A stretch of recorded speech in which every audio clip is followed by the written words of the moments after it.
ইদানিং বাংলা ছবি দেখে মনে হচ্ছিল আমাদের জীবনে মারামারি খুন খারাপি ছাড়া আর কিছু নাই। পরিচালকরাও অ্যাকশন ক্রাইম থ্রিলার জনরা ছাড়া আর কোনো জনরা খুঁজে পাচ্ছে না। এর মধ্যে একমাত্র ব্যতিক্রম হচ্ছে উৎসব সিনেমাটি।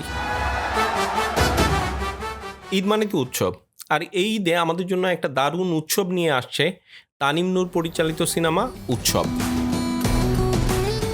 উৎসব সিনেমাটা গল্প চার্লস ডিকেন্সের কালজয়ী উপন্যাস দ্য ক্রিসমাস ক্যারল থেকে অনুপ্রাণিত হয়েছে। কমেডি ড্রামা জনরা এই সিনেমাটা একজন মানুষের আত্ম উপলব্ধি এবং পরিবর্তনের গল্প।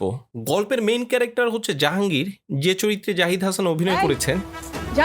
জাহাঙ্গীর এমন একটা ক্যারেক্টার যে ক্যারেক্টারটা একটু কিপটা কিসিমের। টাকা পয়সার পিছনে ছুটতে গিয়ে সে পরিবার, বন্ধু বান্ধব এবং মানবিকতার কথা ভুলে গেছেন। কিন্তু ঈদের ঠিক আগের দিন চান রাতে তিনটা ভূত এসে তাকে তার জীবনের ভুলগুলা ধরিয়ে দেয়, তার অতীত, বর্তমান আর ভবিষ্যতের একটা জার্নিতে নিয়ে যায়। আর এই যে জার্নি, এই জার্নির মাধ্যমে জাহাঙ্গীরের জীবনে কি পরিবর্তন ঘটে তাই আমরা উৎসব সিনেমাটাতে দেখতে পাবো।